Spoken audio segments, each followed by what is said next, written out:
In this video, I'm going to show you why your woman respects you less than you think. My name is Matt the Super. I'm a dating coach and I teach men how to be wanted and loved, but most importantly, how to be themselves authentically in the relationships they're trying to build. Today's topic is about what I've discussed earlier, but the truth of the matter is that most men have no idea as to why their woman respects them a lot less than they think. You see, a lot of us assume that as long as she's not complaining, things are cool. As long as she's not saying much, it's all good to go. We're fine. As long as I'm providing, yeah, she's gonna be there forever. But then we get scared because we got people like Jeff Bezos and Dr. Dre. These are big billionaires. And why they went through breakups if it was all about providing? And I'm sure that if providing was a problem, they're not part of it. You see, deep down, she's losing respect for you. And it's slow, it's silent, and you don't even know it. And I'm guilty of that myself. I've been in plenty of relationships where it's only once it was too late that I realized that I've lost my woman. I've lost the person I was with. And I want to start with this. First things first. You own nothing. You're going to die one day, yeah? And on top of that, whoever you're taking with you, it's completely not up to you. You don't even know if you're going to make it to heaven. And that's if you're a Christian.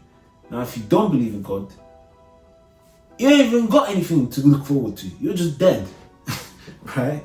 So here's the thing. It's all about a matter of time before things start to reveal themselves, before things start to move differently. So the game is learning how to adapt. The game is learning how to stay on top of things. The enemy is complacency. The moment you get comfortable, the moment you get complacent is when you start to lose, because it's a going race. You see, respect isn't about what you do for someone, what you provide for someone. It's about who you are. Who are you when there's no money in the bank? Who are you when things are not going to plan? You see, it's great to say, yeah, I'm this confident guy when things are going great. Yeah, anyone can do that. But who are you really and truly? With or without your objects, your ability to provide, your ability to be a man of confidence. Who are you really and truly? And you see, without respect, attraction dies. I've clearly shaken the waters. So how do we get into this space where we know that this is happening, and how do we actually fix it? Now, this is what I'm going to dive into.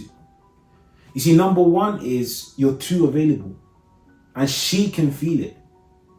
You've lost your vision. You've lost your purpose.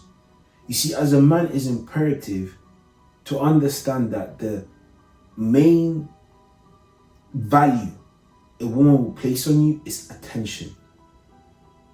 I don't care. She could be your ride or die, the one and only. She wants attention from you. There's no woman in this world that will not walk away from a situation where she doesn't feel justified because of the fact that you're simply not giving her attention. Attention is your currency. So you've got to use that wisely. So when you spend too much of it, you show her that you don't value it.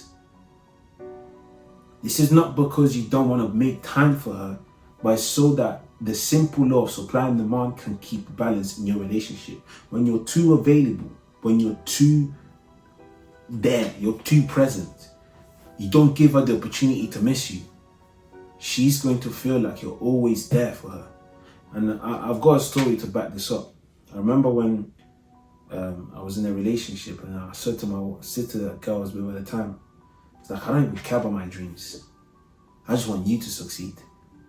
And I thought I was hitting the belly with that one. I thought, yeah, this is it. I'm going in. This is deeper than it gets. I love this girl. You see, what I failed to realize is that I was showing this girl that I was more available to her than I was to myself. And what that meant to her is that this guy got no self-respect. So here's me thinking I'm doing something, but what I'm actually doing is removing or deducting or making an overdraft transaction to my bank account when it comes to attention. So learn how to manage your attention. Clear to-do list, or something that every man must do, is a clear priority list. And in that priority list, your mission comes first. Listen, this channel is not for bums. If you're someone that loves being complacent, is in this generation waiting for people to come and solve their problems for them, skip this channel. I can't help you, and I don't think I even want to. And I don't think anyone does. That's the reality of the problem. But we'll get to that after. Right? So hold your frame. Have clear priorities. But most importantly, set your goals. Set your goals, set your priorities, and go for them. Yeah? You don't need to feel guilty. All you need is balance. But you need to make time for your goals. Number 2, you let her emotions shake you. What do I mean by that? I remember when I used to think being angry was a superpower. You see, I'll cage it. I'll keep it in a box. And what actually made me keep it in a box is, I remember there was this story where, I remember in primary school, I punched this kid in the chest and it was so hard, right? And I thought to myself, nah, I can't let that out again, right? And it became this episode. Whenever I became kind because of the amount of power I had inside of me. And I know some of you can relate, especially the kind guys. It's like you keep them quiet or keep them calm because you don't want people to be hurt by your aggressive side per se. You don't want to show people your angry side. And for so long I thought that was my superpower, until I had woken up one day and I realized people were taking advantage of me. People were complacent and they trusted that I'd show up regardless because I had given them that impression, regardless of whether they respect me or not. And on top of it, I was drained. I felt empty, nothing in the tank left. I couldn't even scream for help because I was drowning in my own sorrow. And when I tried to reach out to someone, not only I got shut down, but I realized there and then that I was going about this the wrong way. You see, a lot of us think that, look at Jesus, for example. He's the epiphany of peace. I don't think anyone wants to get on Jesus' bad side, whether he was alive or not. And even when they killed him, they still feared him. You see, kindness has no power or leverage without fear. People love kind people that can also be feared. People find harmless or almost pity people that are simply harmless and kind and cannot project any sort of fear or intimidation or any sort of ability to control the situation, right? So going back to this now, I had to learn how to navigate my emotions because I needed to stop being harmless and I needed to be kind by choice. So what did I do? I opened the cage, right? Think of Naruto. When he opens the fox, he allows the fox to roam free, and at first it's crazy. Think of Astor, an anime again, when he lets the devil inside him roam free, right? If you haven't watched this may sound crazy, but it's not as crazy as you think, trust me. I'm a Christian anyway. But cutting long story short, in both of these occasions, when they let out the inner self and created an actual relationship between the two, that's when they become their true self. That's when they were able to keep calm in the storm. That's when they were really able to not just improve, but become their very best version. So what am I saying? When you have the ability to keep calm in the storm, she's screaming her lungs out, she's screaming her guts out, she's at you, she's going at it, right? And you do this, you're just like, okay, all right, like, can we talk about this? You're not raising your voice, like you're not responding to her frequency. So in order for her to get a response, imagine she's talking at you and she's here. In order for you to get her attention, you need to be here, right? That's what you think. But actually, I'm here to tell you the opposite. She's here, you're here. And she has to step down before she can speak to you. And when you do that, when you're able to let her emotions not shake you, not only you're going to withhold that attraction, but you're also going to be a man that she can respect a lot more than you already probably are being respected by hopes. But get used to responding rather than reacting.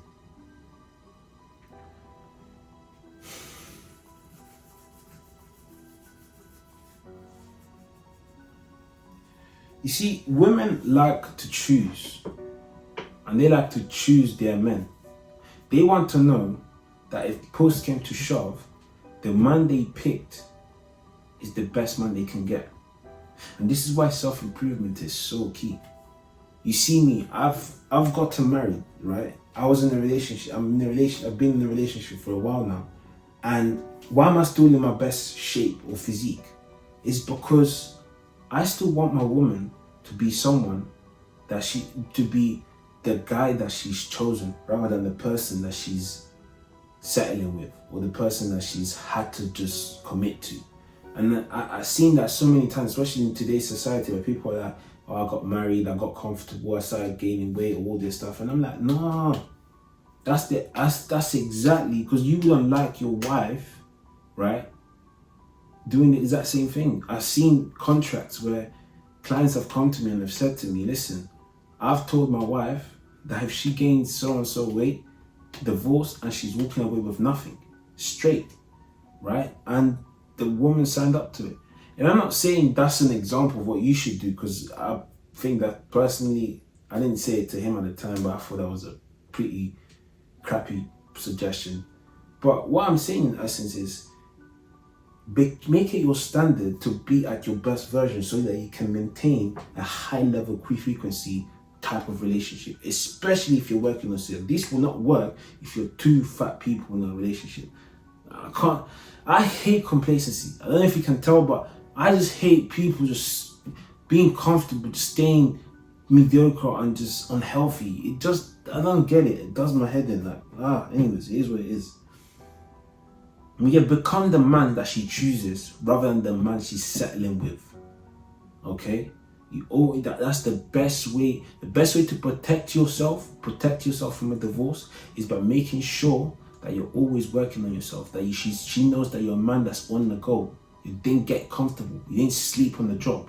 You're someone that's ready to go. You're someone that has his priorities in check. Someone that knows what he's doing. Someone that's determined. Someone that looks after them, takes care of them. Have no weaknesses in your approach. Right? Learn how to navigate through the storm. It's not easy. I know that. Listen, it's 10 o'clock right now. I could be sleeping. I could be doing so many things. But I'm here speaking to you. Why? Because I believe that so many men need to hear this. I believe that I wish someone had told me this when I was going through my breakups or when I was going through my challenges in my relationship. So here I am to share this with you for free. Cool. So ask yourself, right? Would I look up to me? Especially if you're someone that wants to be a dad one day. Would you look up to me? You see, my mission is so simple and clear that what I'm basically trying to do is fulfill the promises I made to myself as a kid. I grew up watching Dragon Ball Z. I'm not about to become a fat person just for the sake of life is life in me. I don't give a toss. I could be 10k down, 20k down. I'm still gonna go about trying to better myself in one shape or form. 100%. 100% I'm gonna be someone that tries to get better day by day, because you see, this time we have this life, once it's gone, it's gone. So you're telling me you're not even gonna try to reach your very full best potential, whether that's relationship wise, whether that's physique wise, whether that's mindset wise. Why not do that? Why not work with coaches? Why not work with mentors? Why not work with people that can actually assist your journey and help you elevate, right? The truth of the matter is, respect isn't automatic. Oh, but I should have access to that just because I'm a man. That's not how it works. Not anymore anyway. And even back then, the people that earned the most respect were the people that, when they were going to hunt, people knew they were going to hunt. And when they were coming back, people knew that they were coming back, right? So it isn't even about the noise, it was about the aura. It was about the fact that when they done stuff, they done it properly. If you're gonna get married properly. If you're gonna be in a relationship, do the relationship properly. If you're gonna go out and go on date properly, right? Date with the right tools, date with the right mindset, date with the right intentions, right? If you're gonna be a jerk, do it properly. You see, when I was single, I done the singleness stuff properly. When I'm married, I'm gonna do the married stuff properly. Whatever you do, do it well. Why? So that no one can come and tarnish your name. Your reputation is everything. You see, a lot of us skip years of trial and error, right? By working with coaches. And I'm telling you this, I'm not telling you this because I haven't done it myself. Oh yeah, I've paid coaches, 100%. You've seen my previous video, I paid 20,000 just to get my communication skills on point, right? But here's what I'm trying to say to you, that these are proven shifts that ensure that you get to the results as quickly as possible. Time, money comes and goes. You know what doesn't come? Time. Once the time is gone, it's gone. You're never getting that back, ever again. So if this hits home, don't just sit still and let your woman eventually walk away, because you see that divorce. I've seen men never come back from stuff. In fact, 7 years old, I saw my parents divorce. Not only it shattered me, but it's a foundation of the work I do today, so that people don't have to go through that again, because it damages. You got kids. You may have a family, right? They watch this, or they see you go through that, knowing that you could have been someone that they can look up to. Imagine you were able to prevent this from happening if you had worked on yourself. How crazy does that sound? That you have power over your circumstance, a circumstance that you don't want nothing to do with. That's exactly what I want to empower you to do today. Walk away from this video knowing that you have the tools, the steps to understand how to ensure that your woman respects you before it's too late. Now, if this resonates with you, I do offer a 12-week coaching program where I take you from insecurity, lack of confidence, lack of ability to understand female nature, to confidence, assertiveness, and decisiveness, and becoming especially the man that can attract high quality relationships. And of course, maintain them too. All right. So if any of this sounds of interest, book the link in the description and I'll see if you guys are the right fit for it. It's first come, first serve. As I mentioned in some of my previous video, I'm a husband, I'm a father, but I'm an entrepreneur that's dedicated to help you guys. So if this sounds like a fit, definitely book a call and I'll see you in the next video. If you're still here, just drop a comment. Let me know what your struggles are. Open up, share your story. I can share mine. I want to hear from you, and I really hope that this video has added value to you. All right? Like I always say, I'm rooting from afar, and I'm rooting for you. Peace.